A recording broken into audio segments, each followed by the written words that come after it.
नमस्कार विद्यार्थी मित्रों, આપણે ચેપ્ટર 2 માં સપુષ્પ વનસ્પતિમાં લિંગી પરિવહન જે છે એની અંદર અત્યાર સુધી પુષ્પ વિશે માહિતી મળી લીધી, ત્યારબાદ તેના નર પ્રજનન તંત્ર એટલે કે પુંકેશ વિશે માહિતી મેળવી। આજે આપણે એના માદા તંત્ર વિશે માહિતી મેળવીશું।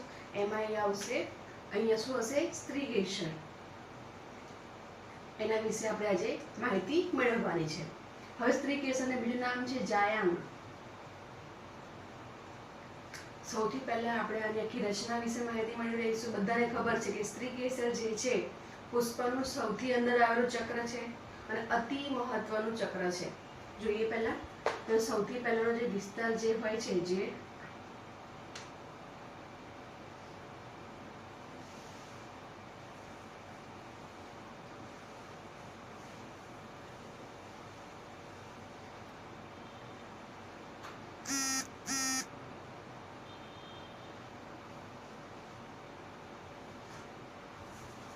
ધ્યાનથી દેખીશું।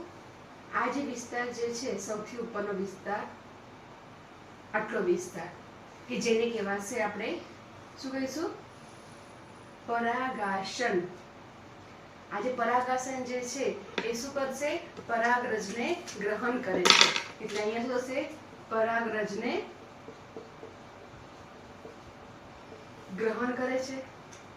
પરાગરજ ગ્રહણ થાય છે અને ચોંટી જાય છે। કેમ? તો કે આ જે વિસ્તાર છે પરાગાસન ઉપર શ્લેષ્મસ્ત્રાવી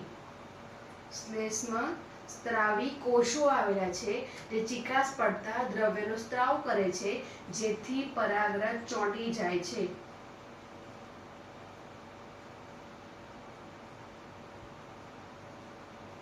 સૌથી ઉપરનો વિસ્તાર છે।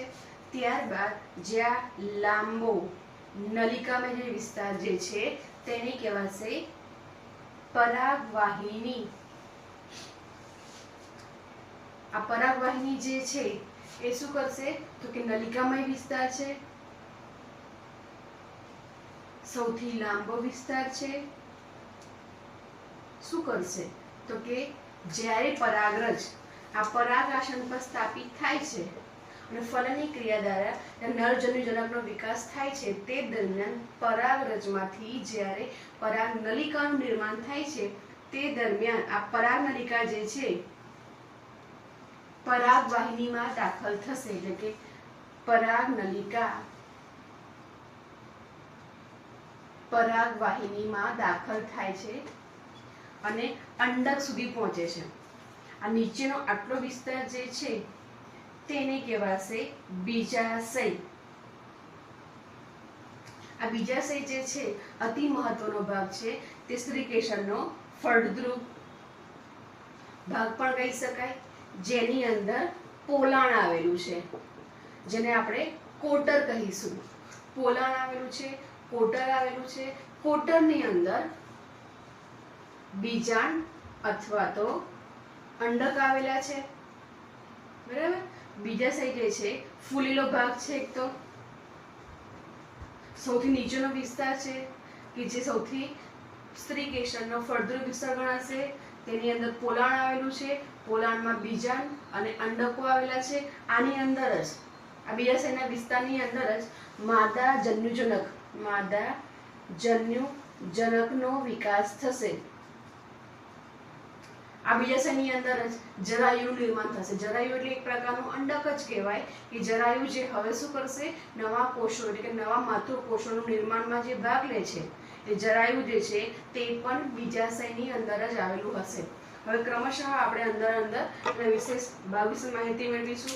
સૌથી પહેલા જોઈ લઈએ કે આજે સ્ત્રીકેસર જે છે એની બાહ્ય રચના થઈ ગઈ। એટલે સ્ત્રીકેસર પુષ્પમાં પહેલા સ્ત્રીકેસર આવશે।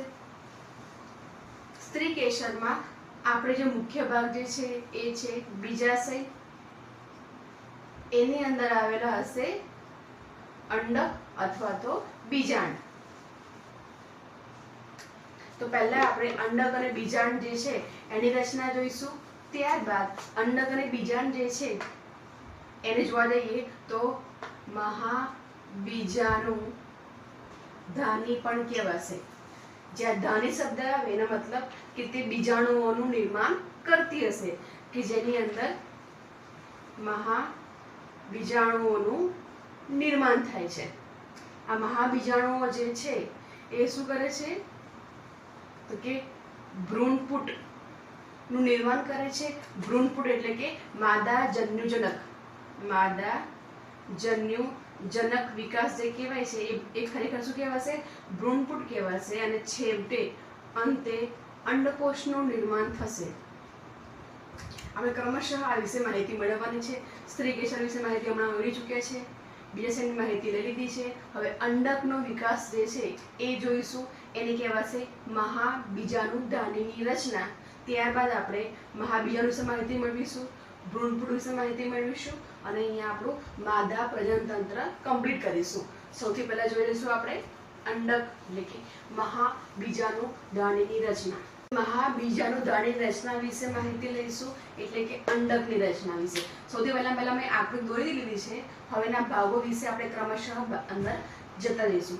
ખરેખર જે આખો વિસ્તાર જે છે, જે સ્ત્રી કેસરનો આ જે બીજાશય જે હતો એની અંદર આ પ્રમાણે ગોઠવાયેલું હોય છે। ખ્યાલ આવ્યો? એટલે અહીંયા જે છે એ માત્ર આપણું અંડક દર્શાવેલું છે। અહીંયા એનું જોડાણ થયેલું હશે એટલે દર્શાવું તમને લોકોને કે ભાઈ આ જે છે એની આસપાસ આ પ્રમાણે બીજાશય આવૃત હશે। બરાબર છે? હવે સૌથી પહેલો ભાગ અહીંયા આવશે, એનું નામ છે જરાયુ। જરાયુ કોને કહેવાય તો કે અંડક, આખો જે અંડકનો વિસ્તાર જે છે બીજાશય સાથે એક વિશિષ્ટ પ્રકારની, આટલો વિસ્તાર એક વિશિષ્ટ પ્રકારની પેશી દ્વારા જોડાયેલો હોય છે જેને જરાયુ તરીકે ઓળખવામાં આવે છે। ખ્યાલ આવ્યો? ત્યારબાદ જરાયુ શું આવશે તો કે વિશિષ્ટ પ્રકારની પેશી છે। બરાબર છે? ક્યાં હશે તો કે એ શું કરે છે? બીજાશય નું જોડાણ કોની સાથે? અંડક સાથે।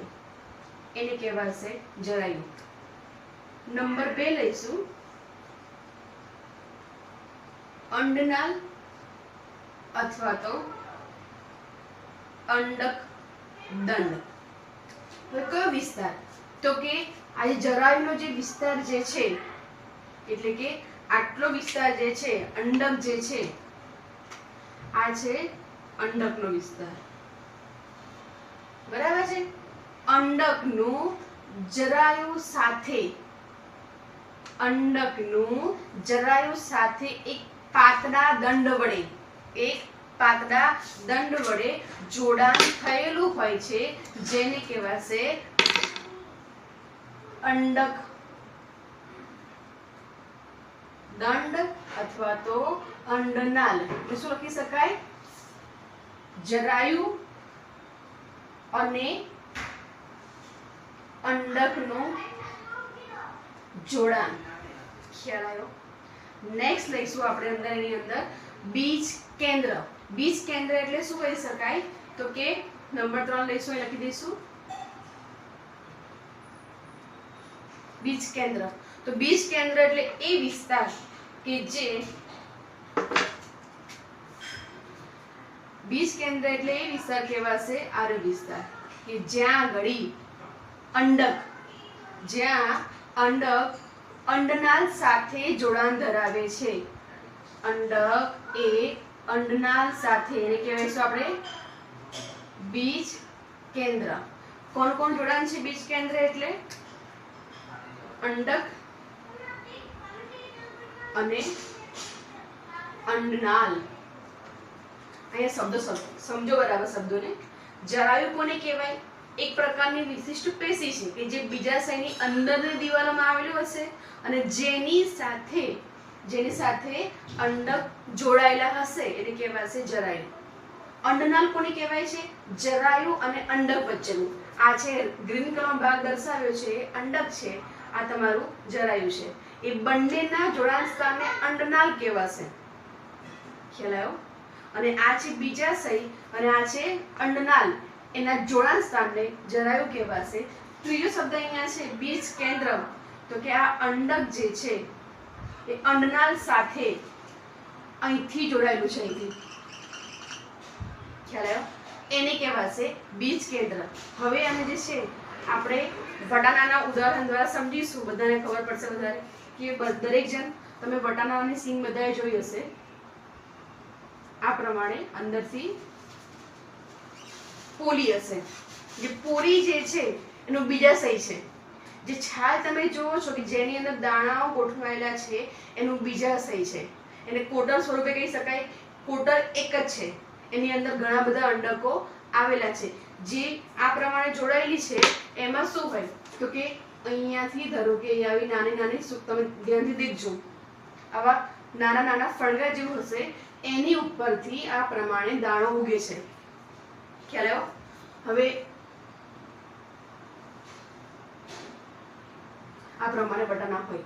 હવે આ જે છે એને કહેવાશે અંડક, કે જેને આપણે શું કહીએ છીએ, બટાણાનું બીજ જે છે એને અંડક કહેવાશે. હવે અંડક જે છે અહીંયા જે તમે કીધું ફણગા જેવું છે એ તમારું છે અંડનાલ. સમજો કે બટાણું જે છે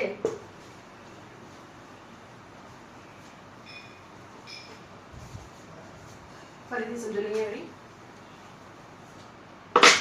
મોટું બતાવું છું. આ છે તમારી વટાણાની સિંગ.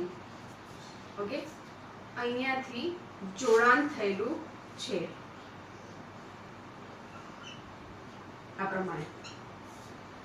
આ જે દંડી જેવી રચના છે એને કહેવાશે અંડનાલ. આ દાણા જે છે એને કહેવાશે અંડક અથવા તો બીજાણુ. હવે શું છે કે દાણાનો છૂટો પાડી દઉં છું. આ દાણો મેં છૂટો પાડ્યો. દાણો છૂટો પડશે તો કે અંડનાલ સાથે કંઈક, અંડનાલ સાથે જે જોડાયેલો વિસ્તાર જે છે એને કહેવાશે બીજ કેન્દ્ર. અંડકનું અંડનાલ સાથેના જોડાને કહેવાશે બીજ કેન્દ્ર. આ છે તમારું અંડનાલ. ખ્યાલ આવ્યો? ત્યારબાદ આપણે અંડનાલને પણ દૂર કરી દઈએ છીએ. અહીંથી ધારો કે અહીંયા અંડનાલ હતી અને આપણે દૂર કરી દીધું, જેથી અહીંયા કંઈક પેશી હશે, એને કહેવાશે જરાયુ. એને કહેવાશે જરાયુ. જરાયુ જે છે એ બીજાશય સાથે અંડનાલને જોડે છે. અંડનાલ જે છે જરાયુ સાથે અંડકને જોડે છે. બીજ કેન્દ્ર જે છે અંડનાલ સાથે અંડકને જોડે છે. સમજણ પડી? નેક્સ્ટ લઈશું આપણે હવે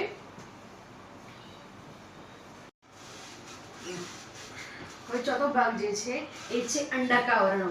તો કે અંડક જે છે બે આવરણો વડે, અંડકાવરણ આજે છે એના બે આવરણો છે. આ અંદરનું આવરણ, આ બહારનું આવરણ. કોના આવરણ છે? અંડકના છે. તેથી આપણે એને અંડકાવરણો તરીકે ઓળખીશું. તો કે અંડક જે છે બે આવરણો વડે આવૃત હોય છે. પરંતુ જે આવરણ જે છે એ સમગ્ર અંડકને ઘેરીને ગોઠવાયેલું હોતું નથી, પરંતુ ક્યાંક ટોચના ભાગે છિદ્ર સ્વરૂપે બાકી રહે છે. તો કે અંડકાવરણો જે છે, અંડકાવરણો જે છે કોના? અંડકના ટોચના ભાગે હોતા નથી. કયા સ્વરૂપે? છિદ્ર સ્વરૂપે. તે અહીંયા એને કહેવાશે અંડક છિદ્ર અથવા તો બીજાંડ છિદ્ર. ક્યારેક ક્યારેક એને બીજ છિદ્ર પણ કહેવામાં આવે છે. કયો વિસ્તાર? તો કે જે અંડક જે છે અંડકાવરણોથી ઘેરીને ગોઠવાયેલી રચના છે, પરંતુ ટોચના ભાગે અંડકાવરણનો અભાવ હોય છે. આ જે વિસ્તાર જે છે સૂક્ષ્મ છિદ્ર સ્વરૂપે હોય છે, જેને આપણે અંડક છિદ્ર અથવા તો બીજાંડ છિદ્ર તરીકે ઓળખીશું. આ જે ભાગ છે ત્યાંથી ફલનની ક્રિયા દરમિયાન જે પરાગરજ આપણે આગળ શીખી ગયા હતા કે પરાગરજ જે છે પરાગાસન પર સ્થાપિત થાય છે અને પરાગનલિકાનું વહન કરે છે. એ પરાગનલિકા જે હતી આ પ્રમાણે હતું. આ છે બીજાશય. અહીંયા પરાગરજ બેઠે છે અને પરાગનલિકા જે લંબાવે છે અને શું થાય છે એ આમ નીચેથી આ પ્રમાણે ઉપર જાય છે. તો કે જે પરાગનલિકા જે છે અહીંયાથી પ્રવેશ કરે છે અને અંડકોષ જે આવેલું છે એનું ફલન કરાવે છે. ટૂંકમાં અંડક છિદ્ર મારફતે પરાગનલિકા અંદર પ્રવેશ કરે છે. હવે લઈશું આપણે એનું નાભી પ્રદેશ. તો કે જે અંડ છિદ્રનો વિસ્તાર જે છે આ વિસ્તાર જે અંડ છિદ્ર કહેવાય એના સામેનો વિરોધી દિશામાં જે છે એની બીજા ધ્રુવ પર જે આવેલો છે આ વિસ્તારને કહેવાશે એનું અંડતલીય પ્રદેશ અથવા તો બીજાંડતલ. આ કહેવાશે અંડક છિદ્ર, એની સામેના વિસ્તારને કહેવાશે અંડતલીય પ્રદેશ અથવા તો બીજાંડતલીય પ્રદેશ તરીકે ઓળખવામાં આવશે. હવે લઈશું પ્રદેહ. પાંચમું જોયું આપણે અંડકતલ અથવા તો બીજાંડતલ. કોને કહેવાશે? તો કે અંડ છિદ્રની સામેનો વિસ્તાર. હવે લઈશું આપણે પ્રદેહ. પ્રદેહ એટલે આ મુખ્ય વિસ્તાર જે છે કે જે કેવો છે કે જેની અંદર ઘણા બધા કોષો ગોઠવાયેલા છે. આ કોષો જે છે ભરપૂર માત્રામાં ઘટકોષ રસ અને ખોરાકથી ભરેલા હોય છે. આ મુખ્ય વિસ્તાર છે કે પ્રદેહમાંથી જ માદા જન્યુજનકનો વિકાસનો પ્રારંભ થશે. બરાબર. આ બધા કોષો જે છે એ બધા દ્વિકીય છે, એટલે કે બધામાં 2n પ્રકારનું રંગસૂત્ર આવેલું છે. હવે જે આ બધા જે કોષો છે જે પૈકી આ પ્રદેહનો વિસ્તાર જે છે કે જે સૌથી અંદરનો વિસ્તાર છે અને મુખ્ય વિસ્તાર છે. હવે પ્રદેહના કોષમાંથી અંડ છિદ્ર તરફનો પ્રદેહમાં અંડ છિદ્ર તરફનો કોઈ એક કોષ મોટો બને છે અને ઘટ્ટ કોષરસ ધરાવે છે અને એની મધ્યમાં મોટું ઘટ્ટ કોષ કેન્દ્ર જોઈ શકાય છે. બાકીના જે કોષો જે છે તેની ફરતે ગોઠવાય છે. શું ફરીથી કે બોલીશું આપણે કે પ્રદેહની અંદર અંડક છિદ્ર તરફનો કોઈ એક કોષ મોટો બને છે, જે ઘટ્ટ કોષ રસ ધરાવે છે, મોટું કોષ કેન્દ્ર ધરાવે છે. આ કોષને કહેવાશે, આ કોષને આપણે અહીંયા કહીશું MMC, એટલે કે M for મેગાસ્પોર, I am for mother, આને કહીશું સેલ, એટલે કે મેગાસ્પોર મધર સેલ, જેને કહીશું મેગા એટલે મહા, સ્પોર એટલે બીજાણુ, મધર એટલે માતૃ, સેલ એટલે કોષ. મહાબીજાણુ માતૃકોષ. આ મહાબીજાણુ માતૃકોષ જે છે હવે શું કરશે? આગળ મહાબીજાણુનું નિર્માણ કરશે. એટલે એના પછી નેક્સ્ટ થિયરી જે આવશે મહાબીજાણુ જનન, એમાં આ કોષનું મહત્વ વધારે જોવા મળશે, જે આપણે હવે આગળ ભણીશું. મહાબીજાણુ જનન અહીંયા શું કરીશું આપણે? તો કે મહાબીજાણુ માતૃકોષમાંથી મહાબીજાણુ સર્જાવાની ક્રિયાને કહેવાશે મહાબીજાણુ જનન. શેમાંથી? તો કે મહાબીજાણુ માતૃકોષમાંથી શું બનશે? મહાબીજાણુનું નિર્માણ થશે. અહીંયા મહાબીજાણુ એટલે આપણા કિસ્સામાં અહીંયા કહેવાશે અંડકોષનું જે નિર્માણ થાય છે આ ક્રિયાને કહેવાશે મહાબીજાણુ જનન. આને આપણે MMC કહીશું. હવે આપણે MMC વિશે વાત કરીશું, ત્યારે તમારે આ સમજી લેવાનું છે. જોઈ લઈએ આગળ શું વાત કરી કે અંડ છિદ્ર તરફનો એક કોષ મોટો બને છે, ઘટ્ટ કોષરસ ધરાવે છે અને શું કરશે? મહાબીજાણુ જનનની ક્રિયામાં ભાગ લેશે. જોઈ લઈએ આપણે આજે MMC જે કોષ છે મેં એકલો બતાવું છું અહીંયા પ્રદેહમાં, બરાબર છે, જે મોટા કદનો છે અને મધ્યમાં મોટું કોષ કેન્દ્ર ધરાવે છે. આની ફરતે શું આવેલું છે? પ્રદેહના બાકીના કોષો. આ આખો વિસ્તાર કોનો છે? પ્રદેહનો છે.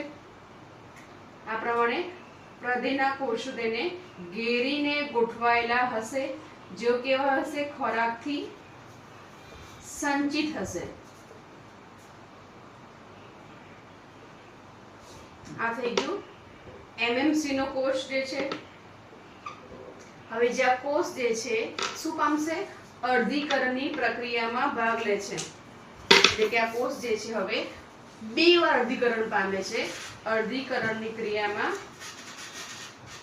ભાગ લે છે, જેથી હવે જે કોષ જે છે આમાંથી 2 કોષ બનશે. અગેન એને ફરતે શું ગોઠવાયેલા હશે? તો કે પ્રદેહના કોષો એની ફરતે રીતે આવૃત પ્રમાણે ગોઠવાયેલા હશે.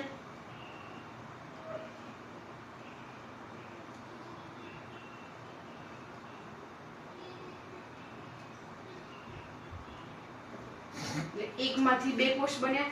ફરીથી તે અર્ધીકરણ પામે છે. કોણ?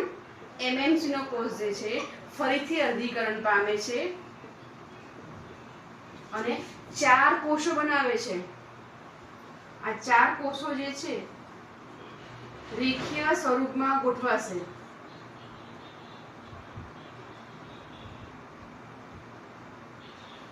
તેમની ફરતે ફરીથી પ્રદેહના કોષો ગોઠવાયેલા હશે.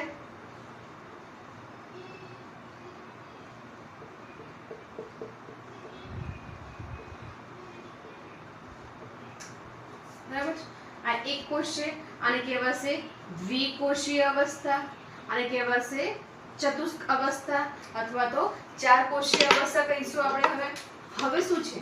જે પૈકી આજે આખી ગોઠવણી થઈ છે એ ક્યાં હતી? તો કે વચ્ચે જે પ્રદેહનો જે વિસ્તાર હતો, અહીંયા કે જેની ફરતે અંડકા આવરણો આવેલા હતા. આ પ્રમાણે આ જે રચના બની એ આખી આ પ્રમાણે બનશે. 2, 3 અને 4 ની ફરતે ગોઠવાયેલું હશે. આ 4 જે કોષો છે જે પૈકી નાભી તરફનો એટલે જોવા જઈએ તો કે નીચેના 3 કોષો, આ 3 કોષો જે છે એ નાશ પામે છે કે વિઘટન પામે છે? શું બનશે? તો કે નાભી તરફના 3 કોષો નાશ પામે છે અને એક જ જે કોષ જે છે જે હવે માદા જન્યુજનકના વિકાસમાં ભાગ લેશે અને સક્રિય બનશે અને જે હવે ભ્રૂણપુટનું નિર્માણ કરશે. તે રચના જોઈશું આપણે હવે. તો કે ભ્રૂણપુટની રચનાની અંદર આ સક્રિય જે કોષ છે એના વિશે માહિતી વધારે આવવાની છે. પહેલા શું હતું? મહાબીજાણુ માતૃકોષ જે છે એ અર્ધીકરણ પામે છે અને એકમાંથી 2 કોષ બનાવે છે. 2 માંથી આ બધી રચના ક્યાં જોવા મળશે? પ્રદેહમાં જોવા મળે છે. 4 કોષીય અવસ્થા બનાવે છે, જે પૈકી 3 કોષો નાશ પામે છે. એક કોષ જે છે સક્રિય બને છે. હવે જે પણ પ્રક્રિયા જે છે આ કોષમાં જોઈશું આપણે. જોઈ લઈએ આગળ. તો કે જે કોષ બાકી રહ્યો છે જે શું કરશે? હવે માદા જન્યુજનકના વિકાસની પ્રક્રિયા, એને કહેવાશે થિયરી બનશે આપણી માદા જન્યુજનકનો વિકાસ. હવે જે એક કોષ બાકી રહ્યો હતો આગળ, જે એક કોષ જે છે સક્રિય બને છે. આપણે અહીંયા રચના જોઈશું તો કે આ કોષ જે છે એમાં ધારો કે એક કોષ આપણો આ છે કે જેની પાસે હમણાં એક જ કોષ કેન્દ્ર છે. આસપાસ પ્રદેહના કોષો ગોઠવાયેલા હશે. શું બને છે? સક્રિય બને છે અને 3 વાર આ જે કોષ જે છે 3 વાર સંભાજન પ્રેરે છે. આ સંભાજન જે થાય છે એ માત્ર ને માત્ર તેના કોષ કેન્દ્રમાં થાય છે.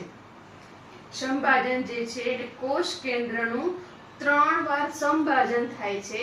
પહેલા સંભાજનથી એક કોષ કેન્દ્રમાંથી 2 કોષ કેન્દ્ર અવસ્થા બનશે. બીજા સંભાજનને અંતે 2 કોષ કેન્દ્રમાંથી 4 કોષ કેન્દ્ર બનશે. ત્રીજા સંભાજનને અંતે 4 માંથી 8 કોષ કેન્દ્ર બનશે. આ પ્રથમ, આ દ્વિતીય અને આ તૃતીય. અંતે આપણને 8 કોષીય અવસ્થા મળશે એક જ કોષમાં. જોઈ લઈએ આપણે હવે. તો આમાં શું થશે કે જે સક્રિય કોષ જે છે એનું કોષ કેન્દ્ર 3 વાર સંભાજન પ્રેરે છે, એટલે આપણને આ પ્રમાણ જોવા મળશે. પહેલું સંભાજન એનું 2 કોષ બનશે. આ બીજું સંભાજન કે એમાં 4 કોષો જોવા મળશે. ત્રીજું સંભાજન કે જેની અંદર 8 કોષીય અવસ્થા જોવા મળશે. બરાબર છે. આ થયું ભ્રૂણપુટ. આ 8 કોષીય અવસ્થાને કહેવાશે ભ્રૂણપુટ. હવે જે 8 કોષ કેન્દ્રો જે છે એમની ગોઠવણી કેમ છે એ વિશે માહિતી મેળવીશું. તો કે ભ્રૂણપુટમાં કોષ કેન્દ્રોની ગોઠવણી કેવી છે, એટલે એમાં આવશે ભ્રૂણપુટની રચના. ભ્રૂણપુટની રચનામાં જોવામાં આવે તો જે ભ્રૂણપુટ જે છે આપણું આ છે ભ્રૂણપુટ. બરાબર છે. જે પૈકી 8 જે કોષ કેન્દ્રો હતા, 8 કોષ કેન્દ્રો હતા, જે પૈકી 6 કોષ કેન્દ્રો અને 2 કોષ કેન્દ્રો પ્રથમ આ પ્રમાણે વિભાજન પામશે. આ 6 માંથી 3 ના જૂથ બનશે. બરાબર. આ ભ્રૂણપુટનો ધારો કે આને આપણે અંડછિદ્રીય ભાગ કહીશું કે જ્યાં અંડછિદ્ર આવેલું હતું. આ વિસ્તારને આપણે અંડતલીય ભાગ કહીશું.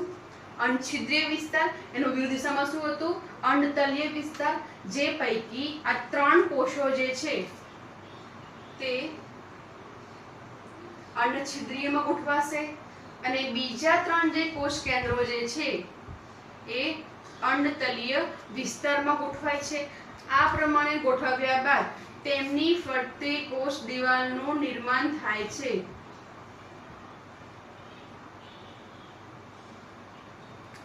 બાકીના જે 2 કોષ કેન્દ્રો જે છે એ મધ્યમાં ગોઠવાશે અને બંને જોડાણ સાધીને દ્વિકોષીય અવસ્થા ગોઠવાશે. બરાબર. બાકીના 2 આ 3 3 6 2 8 8 કોષો આ પ્રમાણે ગોઠવાય છે.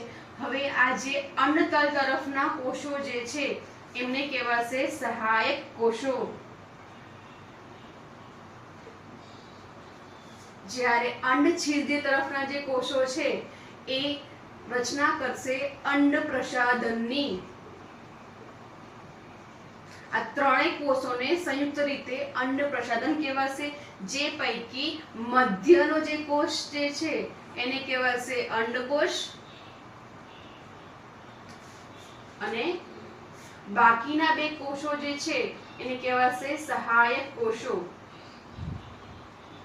એટલે કે સહાયક કોષો અને અંડકોષ ભેગા મળીને અંડ પ્રસાધનની રચના કરે છે.